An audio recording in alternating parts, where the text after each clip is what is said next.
Et bonjour tout le monde, j'espère que vous allez bien. Dans cette vidéo, on va voir ensemble la partie 3 de l'exercice 1 du National Sciences Maths de 2025, session normale. Donc on avait déjà vu les deux premières parties ensemble dans d'autres vidéos. Cette vidéo, غادي نشوفوا la partie de celle-là. Donc fait la partie on a des sommes de Riemann. Donc on a deux questions. On considère la suite numérique Sn, bon, n dans n, définie par, pour tout n dans n étoiles, donc quand on a n dans n étoiles, hein, Sn est égal à 1 sur n facteur de n plus 1, fois la somme pour k allant de 1 jusqu'à n, de k sur exponentielle de k sur n, plus exponentielle de n moins k sur n. Première question, on nous demande de vérifier que pour tout n dans n étoiles, Sn est égal à 1 sur n plus 1, fois la somme pour k allant de 1 jusqu'à n, de k sur n, f de k sur n. Alors, c'est parti. Tac. Donc, pour tout n dans n étoiles, on a, donc, on a Sn, il y a de la somme. Hein. Nous, on sait que f de x, c'est e de x sur e de 2x plus e. Donc ici, on doit faire apparaître f de k sur n. Hein. Alors, soit n dans n étoiles, on a f de k sur n, donc si je remplace, c'est e de k sur n sur e de 2k sur n plus e. Hein.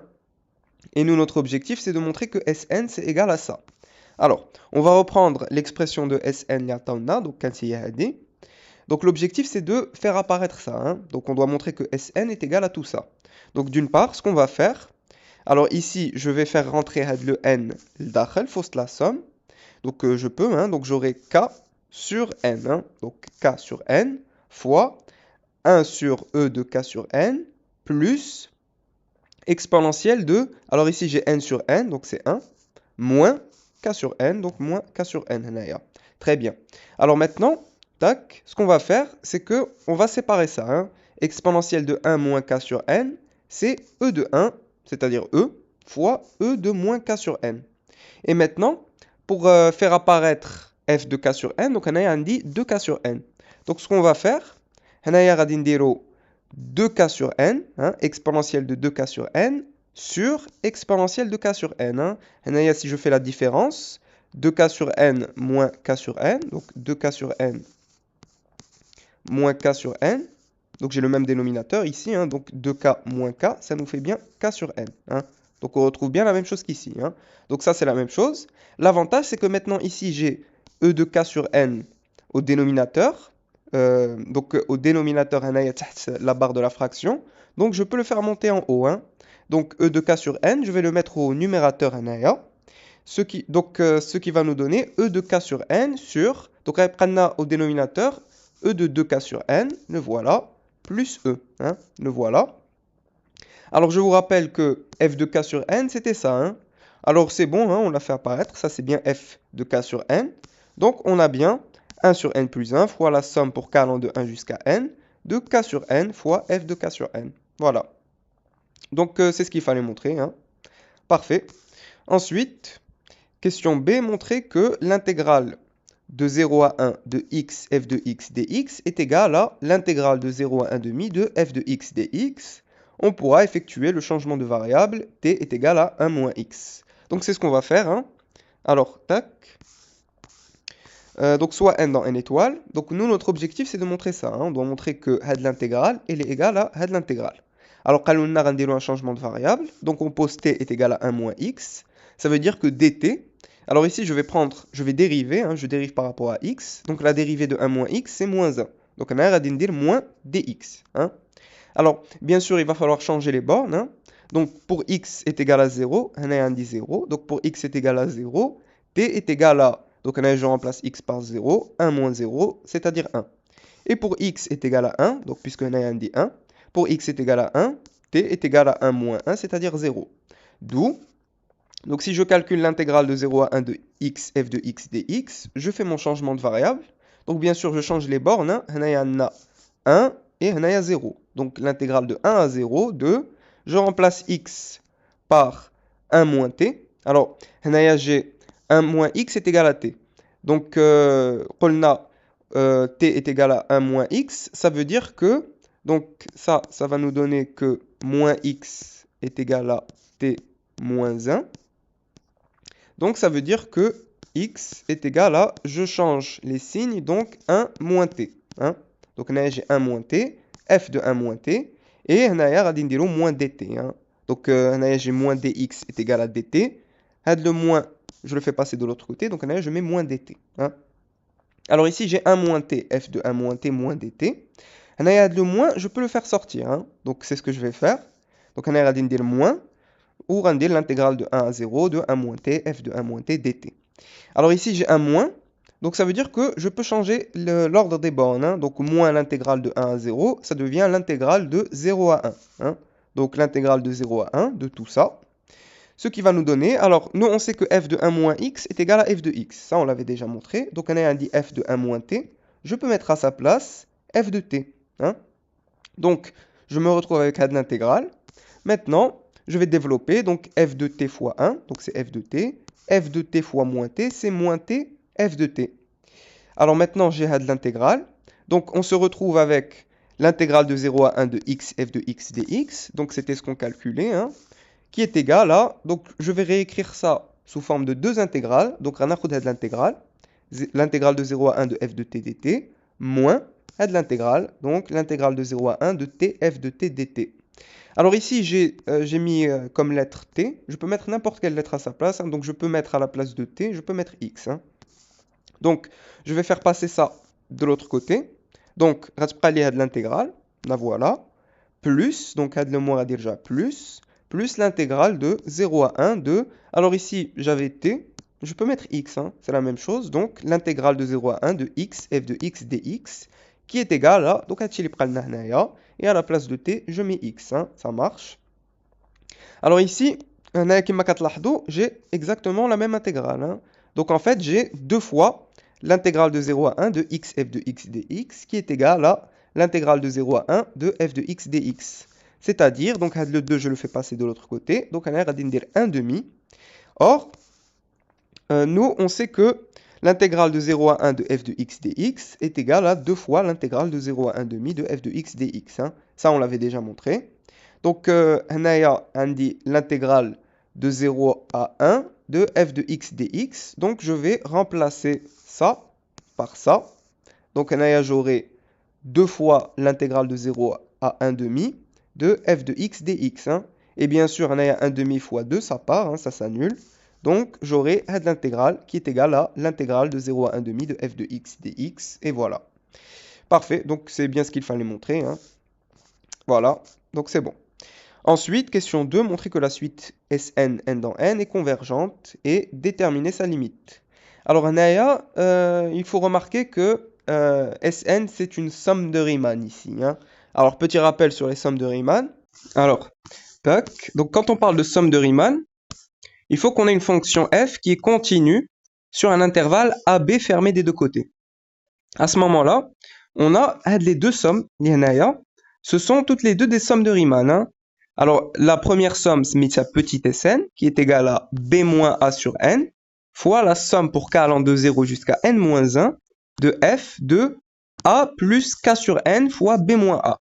Et la deuxième somme, grand Sn, qui est égale à b moins a sur n fois la somme pour k allant de 1 jusqu'à n de f de a plus k sur n facteur de b moins a. Donc, les deux sommes, ce sont des sommes de Riemann. Hein? La différence entre les deux, c'est que pour k est égal à 0 jusqu'à n-1 et pour k est égal à 1 jusqu'à n. Hein? Alors, les deux sommes, elles sont convergentes et on a la même limite. Hein? La limite quand n tend vers plus l'infini de petit Sn et il y a la limite quand n tend vers plus l'infini de grand Sn qui est égale à l'intégrale de a à b de f de x dx. Hein? Alors, la somme Sn liatauna, on travaille avec sigma pour k allant de 1 jusqu'à n. Hein. Donc ici, il va falloir faire apparaître quelque chose qui ressemble à ça. Hein. La somme pour k allant de 1 jusqu'à n. À ce moment-là, on pourra dire qu'on a effectivement une somme de Riemann. Alors c'est parti. Donc soit n dans n étoiles. Donc là, il faut prendre n dans n étoiles. On a Sn. Donc c'est 1 sur n plus 1 fois sigma pour k allant de 1 jusqu'à n de k sur n f de k sur n. Hein. Donc on a bien sigma pour k allant de 1 jusqu'à n. Donc il va falloir qu'on fasse apparaître quelque chose de cette forme-là pour pouvoir dire que c'est bien une somme de Riemann. Alors ici, ce qu'il faut remarquer, c'est il faut réécrire 1 sur n plus 1. À sa place, on va mettre n sur n plus 1 fois 1 sur n. Hein. C'est la même chose, hein. On a n, donc bien sûr les deux s'annulent. L'avantage, c'est que ici, j'ai fait apparaître quelque chose qui va ressembler à une somme de Riemann, hein, puisque 1 sur n, je peux le réécrire comme étant 1 moins 0 sur n. Hein. On va considérer la fonction phi, qui est la fonction qui a x associe x f de x. Alors bien sûr, cette fonction elle est continue sur l'intervalle 0, 1 fermé des deux côtés. D'où la somme 1 sur n sigma pour k allant de 1 jusqu'à n de k sur n f de k sur n. Ça va devenir 1 sur n fois la somme pour k allant de 1 jusqu'à n de phi de k sur n. Hein. Donc bien sûr, j'ai k sur n f de k sur n. On a la fonction phi qui a x associe x f de x. Donc bien sûr, on a quoi? On a phi de k sur n. C'est-à-dire, alors voilà, le 1 sur n, je vais le réécrire comme étant 1 moins 0 sur n. Alors 1 moins 0 sur n fois sigma pour k allant de 1 jusqu'à n de phi de 0 plus k sur n facteur de 1 moins 0. Hein, c'est la même chose. L'avantage, c'est que maintenant, j'ai fait apparaître quelque chose qui ressemble à ça. Hein. b moins a sur n. Donc le b ديالنا في الحالة ديالنا هو 1, le a هو 0. Donc on a dit 0 plus k sur n 1 moins 0. Hein. C'est exactement ce que j'ai ici. Hein. 1 moins 0 sur n, sigma pour k allant de 1 jusqu'à n de phi de 0 plus k sur n fois 1 moins 0. Et c'est pour ça que j'ai précisé que phi est continu sur 0, 1. 0, 1 fermé des deux côtés. Donc le a ديالنا هو 0, le b ديالنا هو 1. Donc voilà, ici j'ai bien quelque chose qui ressemble à une somme de Riemann. Hein, donc effectivement, la somme, c'est bien une somme de Riemann. Donc maintenant, je vais pouvoir utiliser les propriétés associées aux sommes de Riemann. Hein. Donc ça limite, radichkon, l'intégrale de 0 à 1 de phi de x dx, c'est-à-dire l'intégrale de 0 à 1 de x f de x dx. Hein. On avait dit que les deux sommes, donc on a celle qui va nous intéresser, donc elles sont convergentes, et donc la limite en plus l'infini de ces deux sommes, c'est l'intégrale de a à b de f de x dx. Donc on a le a ديالنا هو 0, le b ديالنا هو 1. Et on a la fonction phi de x, donc l'intégrale de 0 à 1 de phi de x dx. Et on a phi de x, c'est x f de x. Hein? Donc c'est ce que j'ai mis en bas. Tac. Donc on a l'intégrale de 0 à 1 de x f de x dx. Et nous, on la connaît, hein, puisqu'on avait montré que c'était égal à l'intégrale de 0 à 1 demi de f de x dx. Et ça, justement, on l'avait calculé sur la première partie de l'exercice. On avait trouvé 1 sur racine carrée de e, facteur de arctangente de racine carrée de e, moins pi sur 4. Donc Sn est bien convergente. Et la limite quand n tend vers plus l'infini de Sn, c'est la limite quand n tend vers plus l'infini de tout ça. Hein. Alors ici, qu'est-ce que j'ai fait? Je suis parti de là. Hein. Et ici, donc j'avais n sur n plus 1. Alors, si on calcule la limite en plus l'infini, bon, bien sûr, forme indéterminée. Donc, au dénominateur, je factorise par n pour ensuite pouvoir simplifier. Hein. Donc, ici, j'ai n sur n facteur de 1 plus 1 sur n. Ici, j'ai factorisé par n. Je simplifie. Tac. Donc, radical 1 sur 1 plus 1 sur n. Alors, n tend vers plus l'infini. Donc, j'aurai ici 0 et 1 sur 1. Radical 1 sur 1, c'est-à-dire 1. Hein. Donc, tout ça, ça tend vers 1. Et ça tend vers l'intégrale de 0 à 1 de x f de x dx. Donc j'ai la limite qui est égale à 1 fois l'intégrale de 0 à 1 de x f de x dx, c'est-à-dire, donc le 1 je peux l'enlever, hein, et l'intégrale c'est la même que celle-là, hein, c'est ce qu'on avait dit ici, tac, et on l'avait calculé justement, on avait trouvé ça. Donc au final on trouve que la limite quand n tend vers plus l'infini de Sn, c'est tout ça, hein, c'est la même chose que ça. Voilà, 1 sur racine carrée de e, facteur de arctangente de racine carrée de e, moins pi sur 4. Très bien. Donc voilà, hein, on peut s'arrêter là. Hein. Donc on a terminé cet exercice, un problème d'analyse plutôt intéressant. Donc j'espère que cette vidéo vous a plu. N'hésitez pas à mettre vos remarques et vos suggestions en commentaire. N'oubliez pas de liker et de partager la vidéo, et à très bientôt.